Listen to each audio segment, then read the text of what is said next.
The world's top snowboarders flew into Beijing's Olympic Stadium last week, and from the get-go, fans were treated to a high-flying spectacle. Snowboarding legend and two-time Olympic gold medalist Shaun presented the Oakley and Shaun Aaron style in hopes of attracting more Chinese to the sport of snowboarding. It's the second time the event has taken place in Beijing. Fans of all different ages were curious to find out what snowboarding was all about, and it didn't take long before they were in awe of what they saw. Contestants faced off in head-to-head matchups and were scored based on their tricks. And while many Beijingers were witnessing live snowboarding for the first time, it was also a different experience for many of the riders. World number 3 Sebastian Toutant, or Seb Toots as he's known by his fans, pulled off some of the evening's best tricks, but said he was expecting something a little different from the crowd. It's mellow, like it's not too much noise, you know. You could feel like the Chinese people are really like polite. They don't want to get too gnarly, but the ambience is pretty good. To be fair to the crowd, they haven't been given many chances to be gnarly when it comes to live snowboarding. This year's contest is one of the only snowboarding events ever held in Beijing, and on the national stage, snowboarding is far behind other winter sports like skiing. While China has a strong Olympic skiing program, winning 3 medals during the 2010 Winter Olympics in Vancouver, they failed to make it to the medal rounds in snowboarding. But the popularity of snowboarding is on the rise in China. Shaun visited Beijing last year, which helped raise the sport's profile, and it was the curiosity and admiration of the crowd that drove this year's event at the Bird's Nest.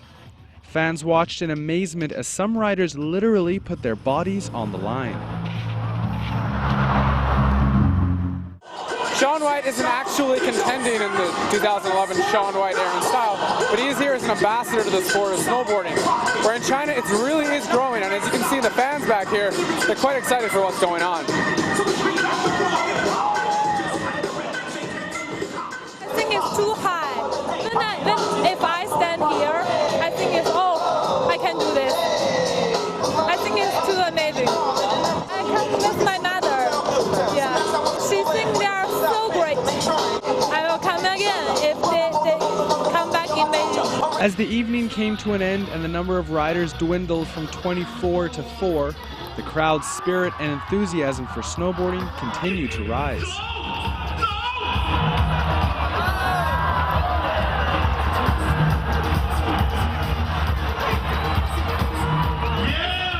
Eventual winner Norwegian Ulrik Baderster joined his fellow countrymen Torsten Horgmo and Ståle Sandbakk at the podium to celebrate the win. But for many of the fans, it was a victory in itself just being able to witness live snowboarding for the first time. For East West Sports on BON, I'm Ian Jacobs. Well, aside from all the people at the stadium, lots of people were watching at home and had plenty to say about it online. One person wrote that they were so excited when they watched the Air and Style event that they burst into tears. Quite the reaction there. Another busted out the English, simply writing, "So cool." A third said that they had gone in person to the event, but were a little scared by the steepness of the ramp.